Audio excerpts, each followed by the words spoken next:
All right, so here we go. We're live. So today's topic is, do we have a contract? Right? And so this is a real situation that happened last week with one of our agents, and I'll go through. And so, and I figured because there was misconception, like our agent was like, I don't know. And then the other agent was saying, oh, yeah, yes, we do. And so they came to me and I started asking questions. And because I kind of knew what I knew, but I wanted to confirm it. So I did. And so anyway, excuse me. So let's move into the case, right? Actual situation. Buyer's agent submits an offer with a 5 p.m. acceptance deadline, right? Let's say it's today. It doesn't matter, right? Whatever day it is. And so the listing agent emails buyer's agent an accepted and signed REPSI at 9 p.m., right? So then the question is, do we have a contract?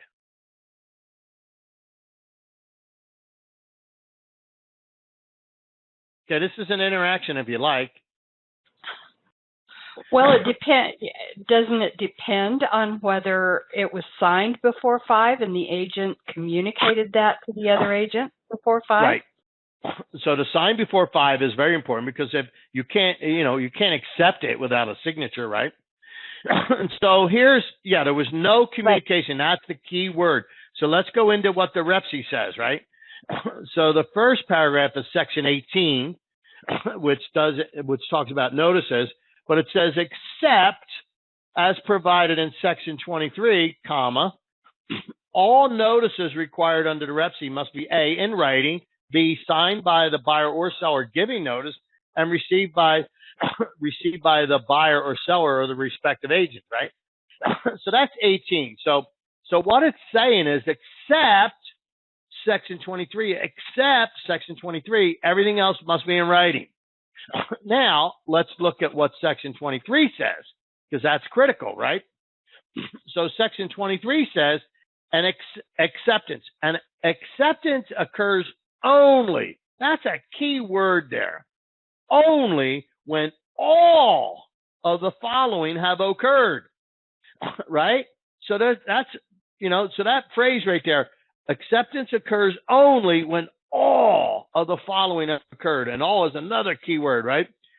A, seller or buyer has signed the offer or counteroffer where noted to indicate acceptance. And B, seller or buyer or their agent has communicated to the other party or other party's agent that the offer or acceptance has been signed as required. So the answer is no, they do not have a contract, because the first communication, even though it was at 9 p.m., signing and sending you a signed contract, so it doesn't matter when the buyer signed it. If the first communication was at 9 p.m., you do not have a contract, because what does it say here? Acceptance occurs only when all of the following have occurred. And communication is one of those items that has to occur. So, and it has to occur by when? By the acceptance deadline, right? Because we have an acceptance deadline, and if you don't communicate by the acceptance deadline, now you can call the agent up and say, hey, look, we've accepted your offer. And what that says is, by that agent communicating that, what that agent's telling you is they have a signed contract in their hand. Well, which in today's world would be in their signature solution or email. But, so then, you should ask, maybe you shouldn't ask, right? So then you could call back later and say, hey, by the way, do you have that signed offer in your hand? Because if they called you up and told you they've accepted it, well, you have a contract. And if they didn't, and so sometimes, you can ask, well, did they sign it? Well, no, they accepted. They're going to sign later. Well, no, wrong answer. It has to be signed and, too. So it has to be signed by the deadline, and it has to be communicated. So all that has to happen in order for you to have an acceptance, right? So, I mean, the REPSI, you can't get any more clear. Acceptance occurs only when all of the following have occurred. right? They signed it and they've communicated. Does that make sense? Any thoughts, questions, concerns there? Yeah, if you're using DocuSign or one of the electronic signatures things, that's easy to check anyway when it comes through, because it has the time that the buyer or the seller Right, it has a signed it. timestamp on it. But Yeah. if they accepted it, I mean, if the seller signed it at 4:30, but the agent communicates to you at 9 o'clock, you don't have a contract. Right. That's the key right there. It doesn't matter that they signed it at 4:30. If they signed it at 4:30 and the agent calls you and says, hey, I have a signed contract, I just haven't been able to email it to you. Correct. Now I have a contract. Then you have a contract. Right, because look at Section 18. Section 18 says, except as provided in Section 23, all notices required under the REPSI must be in writing. So notices, right? That's a notice. So 23 says acceptance occurs only when all the following have occurred. It's been signed and communicated. So they're notifying you that it's been signed. That notification doesn't have to be in writing. That can be verbal, right? So let's think about that. So you must have three things to get the contract. You must have an offer, you must have it accepted, and you must have conveyed back that it's been accepted. Now let's understand, and you have a deadline. You have an acceptance deadline. And acceptance requires communication, right? So you have offer, acceptance, communication, or conveyance. So now let's think about that. So think about why, right? Let's think about why you have to have communication back. Let's say I make an offer, or someone sends me an offer, I'm the seller, and I sign the contract. I sign their offer. I accepted it as is. I check the box acceptance. I sign it, and I stick it in a drawer. I never communicate. Well, the settlement deadline comes and goes. I call the buyer up and say, hey, we were supposed to settle yesterday at 5 o'clock. What happened? You're in default. Well, the buyer never even knew they had a contract because it's never been communicated back that they had a contract. So how can you consider them in default if they never knew they had a contract? Does that make sense? So you have to communicate. And you have a deadline. You got it? You have a deadline. It's the acceptance deadline, not a response deadline, an acceptance deadline. So it's absolutely clear that it's an acceptance deadline, and it's absolutely clear in the REPSI that in order to have acceptance, they have to sign it, and you have to communicate to the other party that it's been accepted. So if you communicate at 5:01, you don't have a contract. Got it? Got it. So if you need to accept the deadline, or if you need to extend the deadline, then after 5 o'clock, then that would require an addendum back to the other party. Am I correct? Let's just say for whatever reason, your seller cannot accept it by 5 p.m., but they can do it by 6:30. Well, they can't just sign it at 6:30 and call it accepted. So what you would have to do is you would have to take a line item addendum, and you would just simply state on that addendum that so once 5:01 happens, right, a comp comes and goes, the offer no longer exists. You can't accept it past the deadline. So with that said, so you would draw an addendum, and you would simply state in the addendum, seller accepts all the terms of the REPSI, and it's tied, and it's tied to the REPSI. It's a counter offer, and we know what the REPSI is because it's there.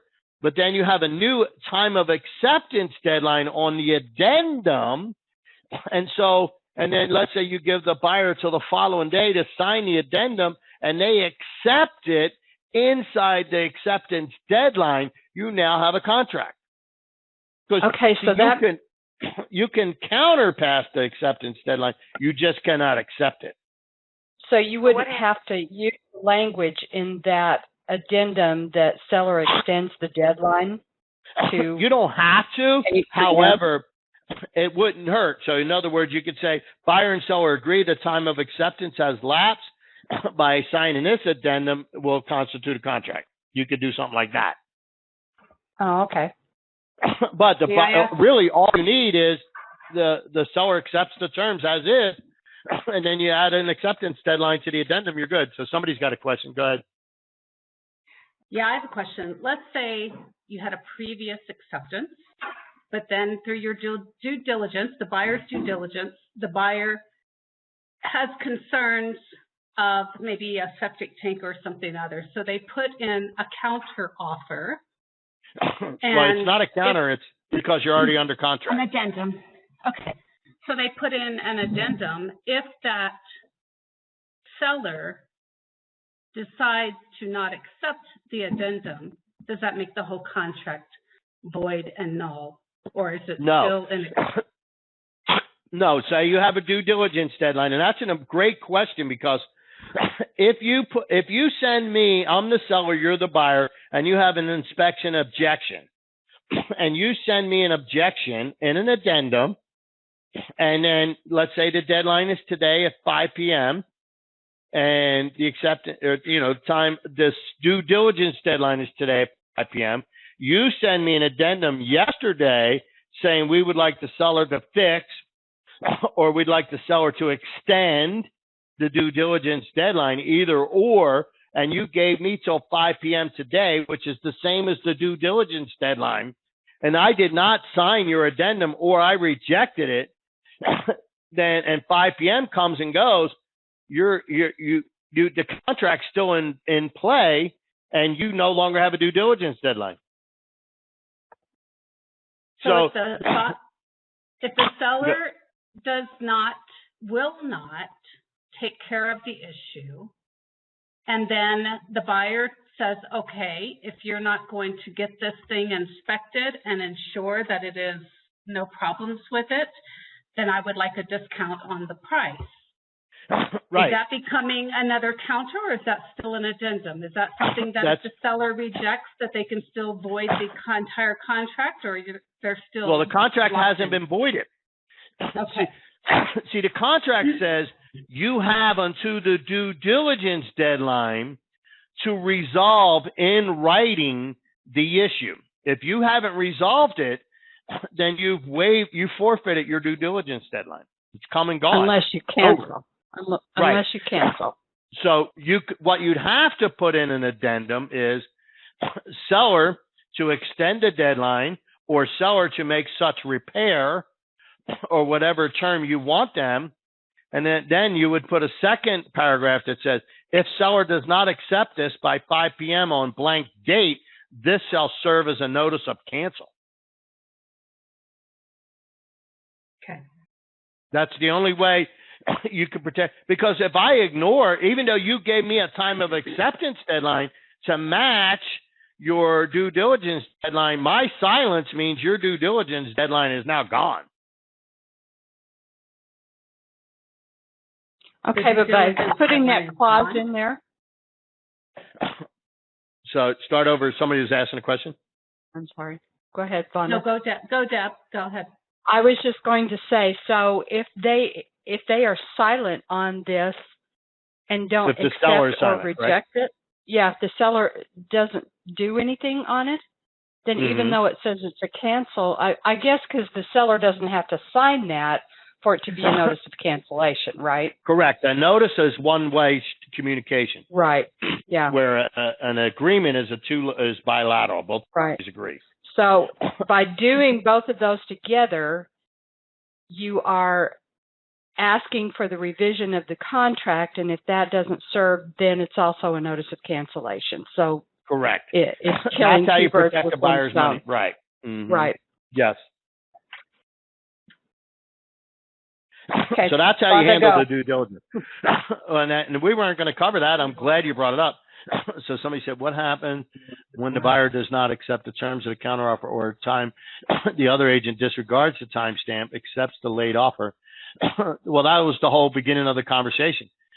If they accept it past the acceptance deadline, you don't have a contract, period. How do we protect the buyer? So are you talking about if you're talking about on say a due diligence condition? So Mindy typed in a question. Right, when they're negotiating the contract at the beginning, right, to accept, the buyer offers to pay this much or whatever. The seller says, no, we need to change the terms a little bit, and sends it back to the buyer. The buyer accepts the terms late, right? So if the contract is in late, it's signed late. And the seller's agent says, oh, well, don't worry about it because we're going to accept it anyway. So you don't have to worry about that. You don't need an addendum, blah, blah, blah. So you don't have a contract. Right. So then we should probably put in our own addendum to them and insist that they sign in order to keep the contract active. Right. You would send another counter. You would actually, hold on a second, you would actually be in a counter because you never had a contract, so it's not an addendum, it's a counter offer. Okay. But if they accepted it late and then they acted on the contract by, say, like getting the property report to them and the CC&Rs and all of that kind of stuff, wouldn't that be construed as even though it is late, it's still a contract between the parties? It's an argument, but here's the fact. That is an argument. It's a valid argument, but here's the fact. When 5 o'clock rolls around, if 5 p.m. is your acceptance deadline, the offer no longer exists. So regardless of the actions afterwards, it could be argued that by the actions of the parties that there is a contract, but I'm here to tell you there is no contract. Okay, so if they go all the way down to closing and then seller pulls out and says, hey, you breached the contract to begin with, I get to keep the earnest now, if they went all the way to then closing, we're going to arbitration. Right. Now you have a good argument if both parties kept acting all the way through to the end. Now that's a different animal. Okay. But, just because they sent you disclosures and such, no, that's not a valid argument. I mean, it's an argument, but I don't think it'll win. So the lesson here is pay attention, right? All right, so let's move, because this was called Do We Have a Contract and Other Deadlines. So let's move on to some other deadlines, right? Let's talk about the next one is seller disclosures, right? No later than the seller disclosure deadline referenced in 24A, seller shall provide you the buyer the following documents in a hard copy or electronic format, which are collectively referred to as the seller disclosure.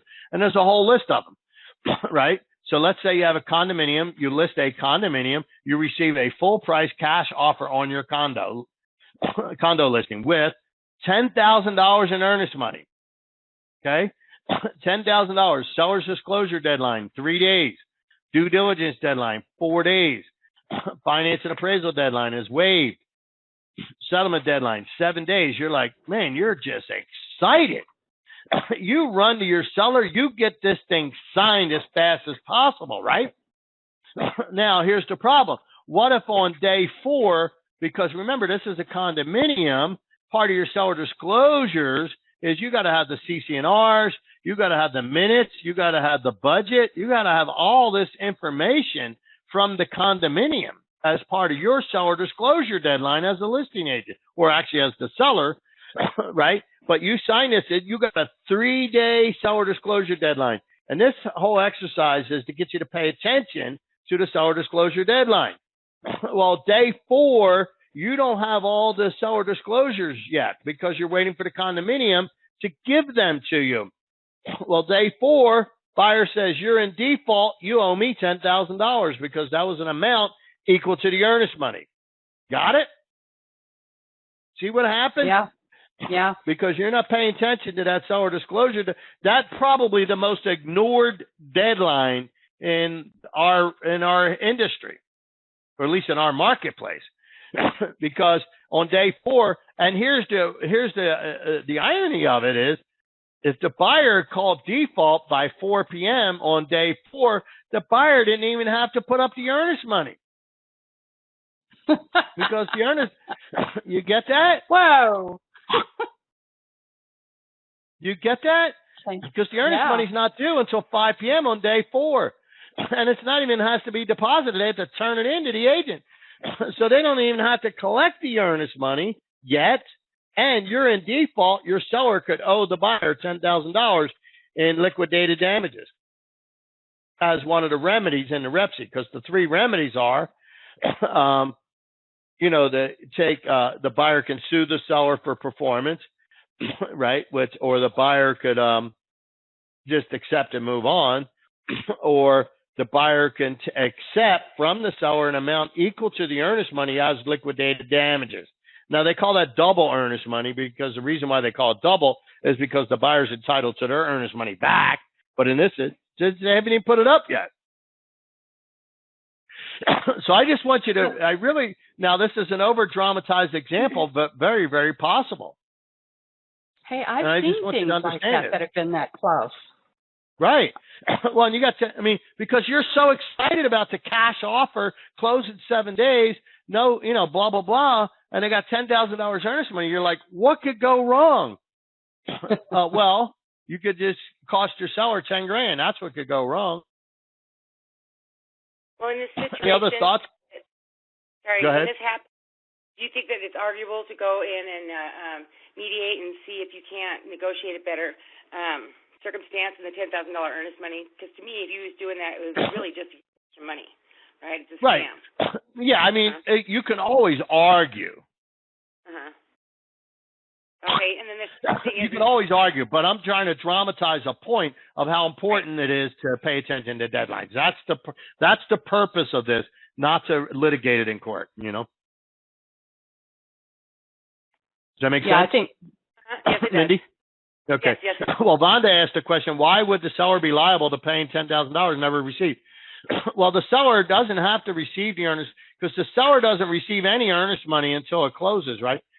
So think about it. Earnest money does not belong to the buyer. It doesn't belong to the seller. It belongs to the REPC.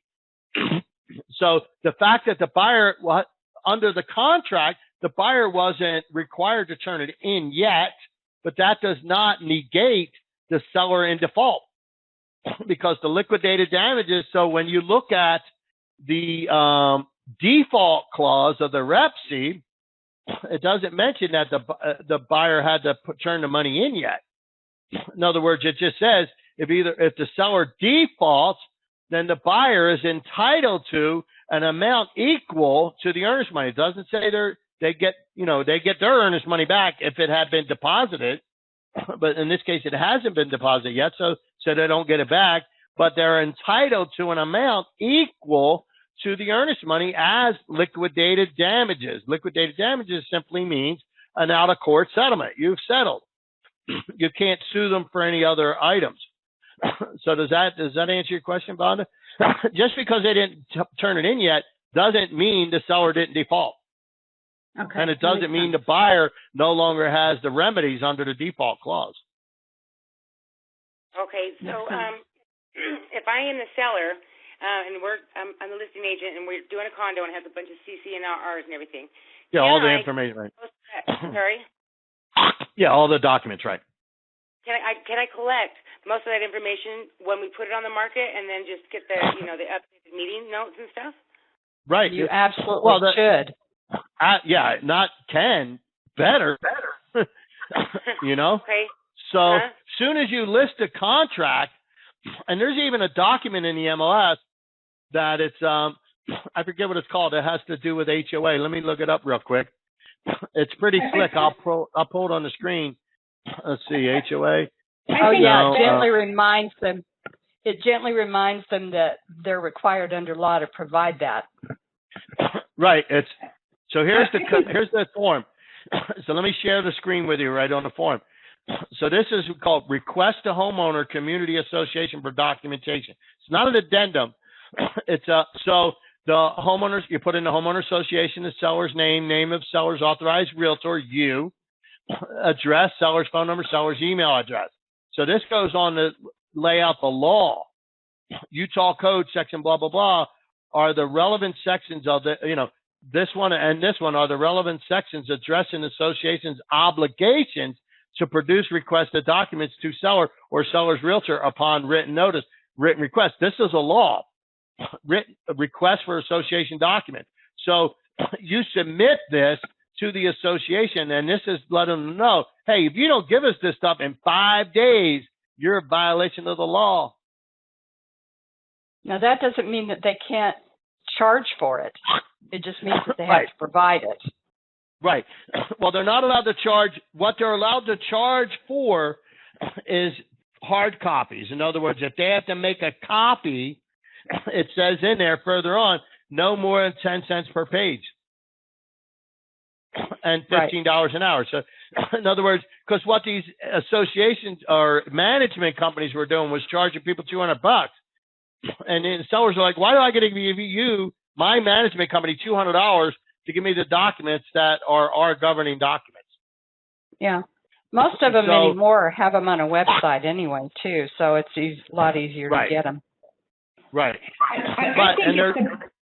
Go ahead. I think it's the best when you take a listing to immediately get all this stuff up front and post it immediately on the listing under documents. And so if anybody is seriously interested in the property, the realtor can look at all. Provide. Yes, exactly. Save yourself the hassle of going under contract just to find out that once they read the the HOA documents, they don't want the property.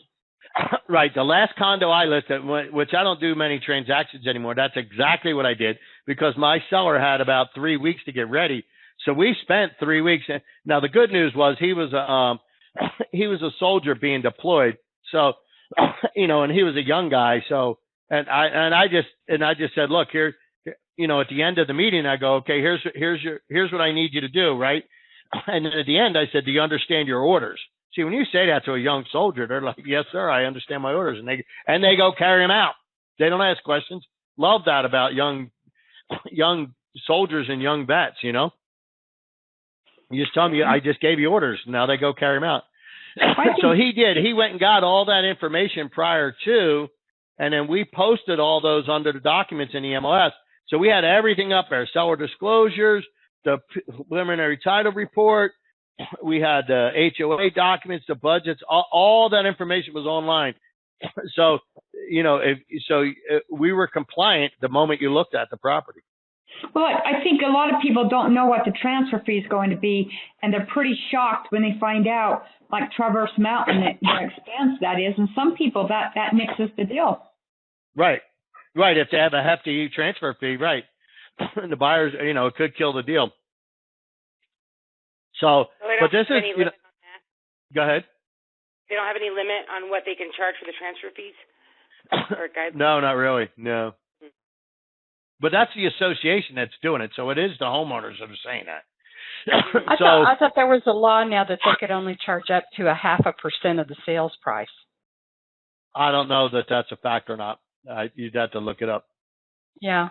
Okay.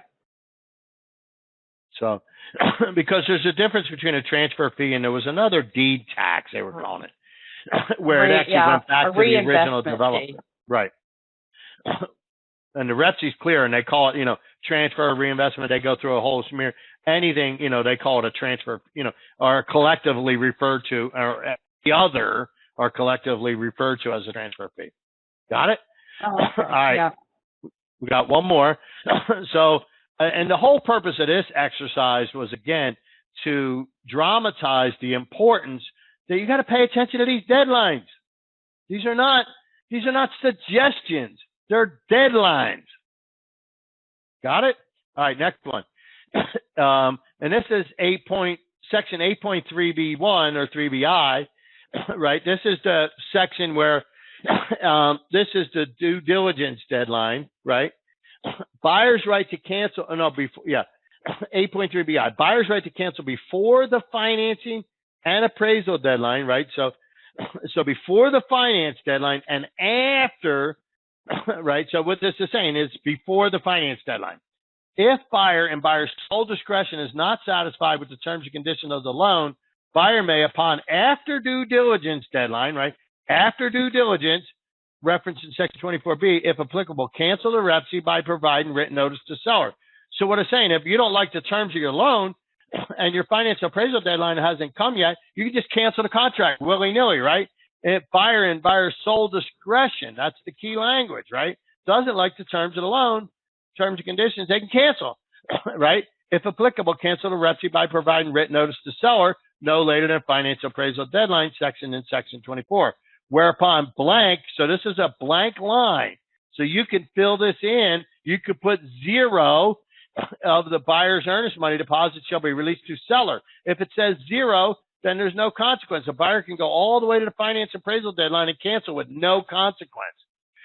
However, if you put money in there, let's say you're in a multiple offer situation and you're going to put down $5,000 in earnest money, and then you put $2,000 here. So what this says is that if I cancel after the due diligence deadline, then, and I, say I don't like the terms of the loan and I cancel after due diligence, then the seller gets to keep $2,000 of the $5,000 in earnest money. Got it? So what that does is, so what that's good for, if you're in a multiple offer situation, what you're telling the seller is, we're not going to use the finance and appraisal deadline to get out. We're an approved buyer. We already have a loan. We're not worried about the finance condition. We just want to be able to inspect the property and move on. Now, it doesn't remove the finance and appraisal deadline. It just says if we use our sole discretion to cancel, then you get to $2,000. Okay? Now, if I'm a seller, I'd want to put that in there, right? I'd want to put that in there. In other words, if I got 7 offers, let's start padding the 8.31 with a couple $1,000. And what you're doing is you're tying the buyer's, you're holding the fire to the buyer's feet that says, hey, look, you can have an inspection done. We don't care about due diligence. We care, but the point I'm trying to say is we want you to have a due diligence deadline. Inspect it. If you don't want it, cancel the contract. I'm okay with that. What I'm not okay with is you decide later on to just willy-nilly cancel all the way up to the finance and appraisal deadline, which could be 3 weeks, 3.5 weeks. I'm not giving you 3.5 weeks. You can just walk away with no consequence. I'm putting some feet to the, some feet into the fire here. So does that make sense?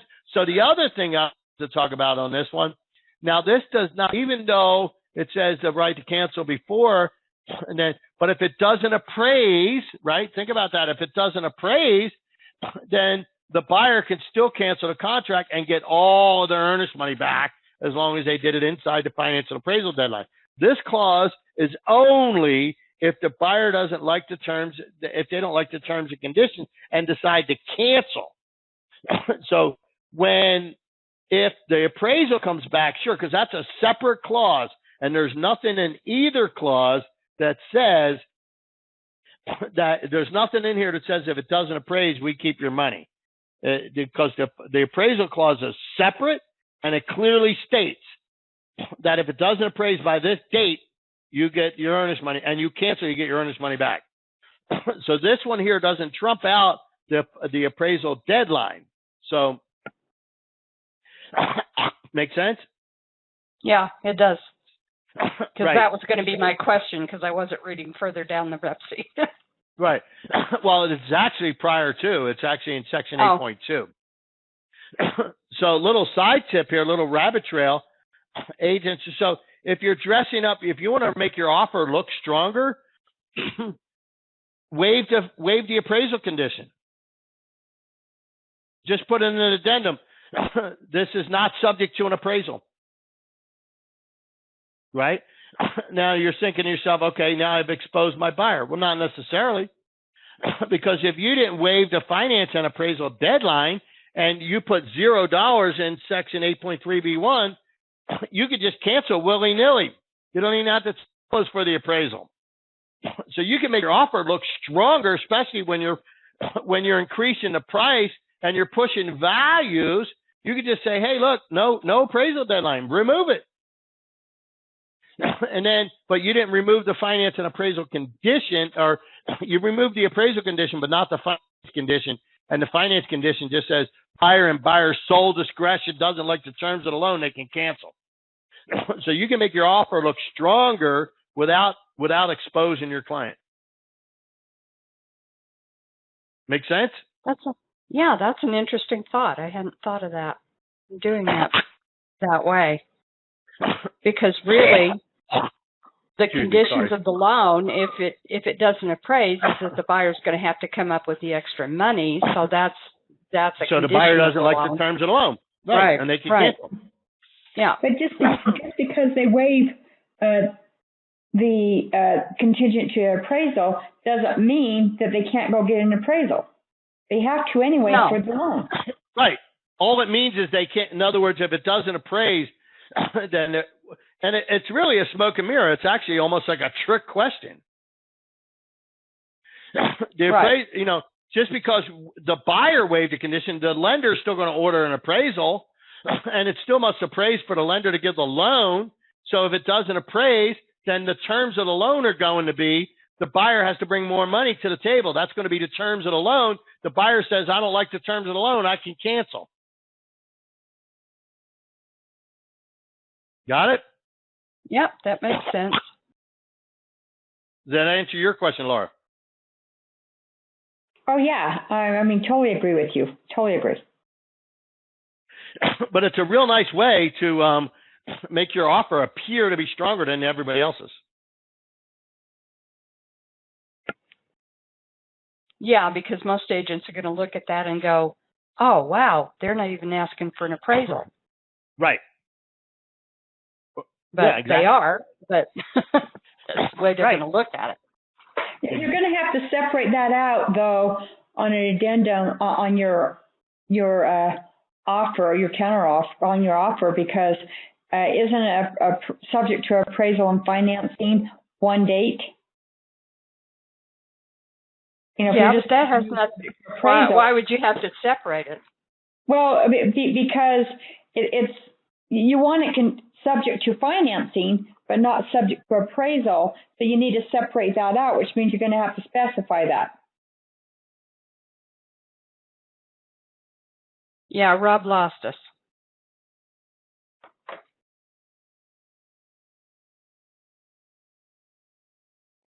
Because on the Rep C, it states appraisal and financing deadline, subject to appraisal. I'll have to go back and look at the new Rep C. I mean, it's been 3 years since I've been an active realtor, so.